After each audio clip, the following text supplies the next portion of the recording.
FBI 내부 고발자의 이야기가 이제 또다시 나왔는데, 이번에는 저스트 뉴스에서 FBI 내부 고발자가 법원에다가 제출한 진술서 내용을 검토하고 그 내용을 이제 보도한 것을 전해드리려고 합니다. 그 보도된 내용을 보았더니 FBI가 지나치게 강압 수사를 하려고 한다 하는 이야기를 지금 하고 있습니다. 이 지나친 FBI의 강압 수사는 자칫 잘못하면 인명을 해치는 사고로 연결될 수 있기 때문에 저희는 늘 신경이 쓰일 수밖에 없는 상태입니다. 고소장 사본에 보면 이런 이야기가 나옵니다. 플로리다에서 FBI에 근무하면서 스와팀 팀원으로 활동했던 특수요원 스티븐 M. 프렌드라는 분인데요. 이분이 내부 고발자인데, 이 프렌드 요원이 하는 이야기는 워싱턴의 FBI 사무소가 2014년 FBI 이 프렌드라는 분이 워싱턴 사무소에 2014년부터 합류를 했었다라는 거죠. 그래서 모범적인 업무 기록을 세웠고 덕분에 상도 받았다. 상을 받을 정도로 모범적인 활동을 했던 요원이었는데, 현재 1월 6일 의회 사태와 관련해서 법무부와 FBI가 진행하고 있는 수사가 지나치게 강압적이고 헌법을 위반하는 것 같다라고 지적을 했더니 바로 정직 처분이 내려졌다라는 겁니다. 심각한 거죠. 그러니까 뭐 너 말 안 들으면 너 정직, 뭐 이런 식으로 돼버렸다라는 겁니다. 프렌드는 이렇게 이야기합니다. 나는 그 조사가 FBI 절차와 일치하지 않고 시민의 수정헌법 제6조와 8조 권리를 침해하는 결과를 초래했다고 믿었다. 많은 동료들이 나와 비슷한 우려를 표명했지만 FBI 집행부에 대한 반대 의사를 표명하지는 않았다. 왜? 본인처럼 정직당할까 봐. 다른 사람들도 FBI 다른 요원들도 이건 아니다라고 얘기는 하고 있는데 나서지를 못한다라는 그런 내부 사정까지 이야기하고 있는 거죠. 수정헌법 6조와 8조를 어겼다라는 이야기가 나와 있는데, 6조가 뭐냐 하면은요, 모든 형사 절차에서 피고인은 죄를 범한 주와 특별구의 공평한 배심원단에 의한 신속하고 공개적인 재판을 받을 권리를 향유한다. 이렇게 들어가 있습니다. 그런데 1월 6일 의회 사태와 관련해서 지금 워싱턴 DC의 구치소에 수감되어져 있는 750명이 넘는 이 수많은 사람들이 이런 공평한 배심원단에 의한 신속하고 공정한 재판을 지금 받느냐? 천만의 만만의 이야기인 게요, 지금 벌써 1월 6일 사태가 벌어진 지가 1년하고도 8개월이 지나갔습니다. 그럼에도 불구하고 1년 8개월이 지나도록 지금 수사가 계속 진행되고 있고, 그리고 이들은 공평한 배심원단에 의해서 판단을 받지 못합니다. 워싱턴 DC라는 지역은 아예 바이든 찍어준 사람이 92%였습니다. 트럼프 찍어준 사람은 4%, 5%밖에 안 되는 동네입니다. 여기에서 공정한 배심원단을 만든다는 것 자체가 이 쉬운 일이 아닙니다. 이러니까 공평한 배심원단을 만들 수도 없는 데다가 신속하고 공개적인 재판이라는 건 애당초 이루어지지도 않고 있고, 아예 수사 내용 자체가 지금 공개가 되지 않고 있는, 심지어는 연방하원 의원들이 가가지고 재소자들을 만나겠다라고 이야기해도 그 재소자들과의 만남조차도 가로막고 있는 이런 상황에서 수사가 되고 있다. 완전 엄폐 비밀 수사를 하고 있는 것인데요. 그들의 목적은 저희가 빤하게 보이긴 합니다만, 내부에서 FBI 요원들이 이건 우리 규칙에도 맞지 않는 거다라고 지적을 해도 너 왜 그런 쓸데없는 얘기에 정직 이래버리니 이 누가 나서서 옳은 소리를 하겠느냐. 또 수정헌법 8조는 어떤 얘기냐 하면은요, 과도한 보석금을 요구하거나 과도한 벌금을 부과하거나 잔혹하고 이례적인 형벌을 부과할 수 없다라는 게 수정헌법 제8조입니다. 그런데 이미 지금 수감되어져 있는 수백 명의 사람들이 고문을 당했다는 증언까지도 나올 정도로 상당히 심각한 처우를 당하고 있는 그런 모습을 보고 있고요. 지나치게 과잉 진압하면 안 된다라는 이야기가 포함이 되어져 있는 것인데, 이게 지금 문제가 되고 있죠. 예를 들면 미국은 이렇습니다. 이제 다들 아시겠지만은 벌이 어떤 죄목 하나하나에 형벌들이 책정이 되어져 있고 그것이 누적되죠. 그러니까 예를 들어서 뭐 죄를 여러 개를 지었으면은 한 사건이어도 여러 가지의 항목에 죄가 걸쳐서 드러나면은 그러면 그것들이 다 누적이 돼서 뭐 몇백 년 형을 받기도 합니다. 근데 이렇게 이야기하는 것 말고 혐의에 적용될 수 있는 최고 형량을 넘어서는 처벌이 내려진다거나, 아니면 수사상에 지나치게 말도 안 되는 압박이 주어진다거나, 개인의 어떤 인권이 유린된다거나 이런 것들이 이제 문제가 될 수 있는 것인데요.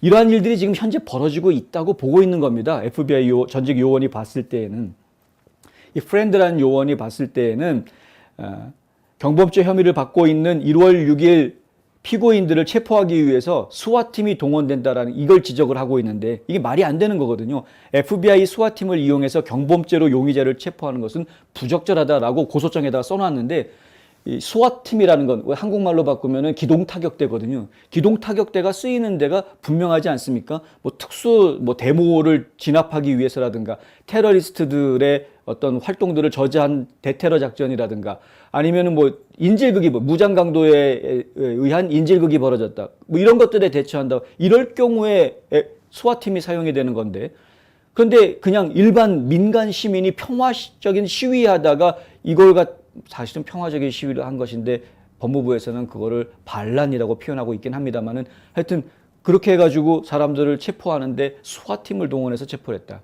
왜 이렇게 강하게 나오느냐는 거죠. 선량한 민간인들을 체포하는 과정이 왜 이 정도가 돼야 되느냐. 이 용의자가 워싱턴 DC에서 장기 구금되고 편향된 배심원단에 직면할 가능성이 매우 높다라고 지금 이제 진술서에다가 쓰고 있습니다. 나는 법원 소환장을 발부하거나 지역 보안관이 대상자와 접촉해서 구속영장 존재 여부를 자문할 수 있는 최적의 안전한 시간을 결정하기 위해 감시단체를 활용하는 등의 대안을 제시했다라고 진술서에 써 있는데 감시단체들이 가서 이러한 노력들을 펼치고는 있습니다만은 원활하지 않다라는 보도들도 계속 나오고 있습니다. 그러니까 워낙에 비밀 엄폐 수사를 하고 있다 보니까 이 수감되어져 있는 사람들 사실 이들의 지금 형량이 확정된 게 아니지 않습니까? 재판이 끝난 게 아니기 때문에 무죄 추정의 원칙에 따르면 이들은 사실은 범죄인으로 취급해서는 안 되는 겁니다. 근데 그럼에도 불구하고 지금 진행되고 있는 수사 내용들은 매우 강압적인 모습을 보여주고 있고 전직 FBI 요원이 보았을 때에도 이건 법을 어기고 있는 것이다라는 지적을 피할 수가 없는 그런 상황이다라는 것이죠. 1월 6일 경미한 사건에서 용의자들을 체포하기 위한 대안을 제시했을 때 그의 상사 중 한 명이 FBI 집행부가 모든 가능한 대안을 고려했고 이미 고려했어. 스왓 급습이 적절한 행동이었어. 라고 윗사람들이 이렇게 얘기했다는 겁니다. 그러니 아랫사람들은 할 말이 없는 그런 상황이라는 거죠. 야, 이미 다 알아봤다. FBI가 스와팀 동원했어야 됐어. 위에서 그러니 프렌드가 걱정하면서 하는 이야기가 이 진술서에 써놓은 이야기가 뭐냐면요. 1990년대 루빌 위치 비극과 같은 그런 FBI 실수가 또 연상이 된다.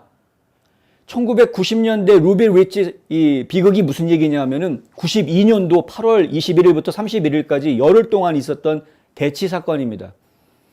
루빌 위치라는 마을에 이 마을에 퇴역 공병 출신인 랜디 위버라는 사람이 살고 있었는데요. 일가족이 살고 있었습니다. 한 가족.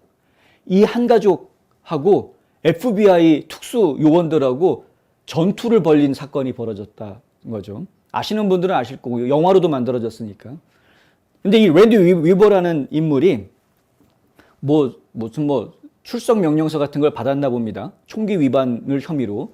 총기 소지법을 위반했는지 어땠는지 모르겠는데 하여간 그래서 출석 명령을 받았는데 본인은 잘못한 게 없다 그리고 그냥 이걸 무시해 버렸던 거죠. 그러면 법원에 출석하라는 명령을 혹은 경찰에 출석하라는 명령을 무시했다고 해서 그것이 큰 사건이 될 수 있는 상황은 아니었던 것 같은데 일이 꼬이려니까 이상하게 꼬인 겁니다. 보안관들이 갔는데 그런데 이 사람 이제 내가 뭘 잘못한 게 있느냐라고 체포를 거부하는 여기 사유지야 들어오지 마라고 체포를 거부하는 이런 상황이 벌어지게 됐고요. 그 과정에 총격전이 벌어집니다. 그러니까 지역 보안관들이 강제 이제 연행하려고 갔다가 총격전이 벌어지니까 이제 FBI까지 나서게 되는 그런 상황이 됐고요. 여기에는 5만 가지 팀들이 동원이 되는데 인질 구출반에다가 저격수들까지 동원이 돼서 결국은 열흘 동안 대치하는 과정 중에 이 위버가 자신의 아들 둘과 자신의 아내까지 이 저격수에 의해서 살해당하는 이런 지경을 겪게 되고요. 마지막에는 끝내 버티다 못해서 투항하면서 이 사건이 끝나게 됩니다. 문제는 그 다음에 발생을 하는데 투항을 한 이후에 재판이 벌어졌는데 재판에서 위버가 무죄 판결을 받습니다. 죄가 없었던 겁니다. 죄가 없었던 사람을 순전히 경찰이나 FBI가 오해를 해서 이 사건이 일파만파 커지게 됐고 강제 폭력 진압을 통해서 과잉 진압을 한 것이죠. 과잉 진압을 통해서 선량한 민간인 3명이 목숨을 잃을 수밖에 없었던 그런 일이 벌어졌던 겁니다. 이런 일들이 지금 1월 6일 의회 사태를 조사하는 FBI의 수사 과정 중에 또다시 발생할까 봐 걱정된다라는 이야기를 이 프렌드 요원이 지금 하고 있는 거죠.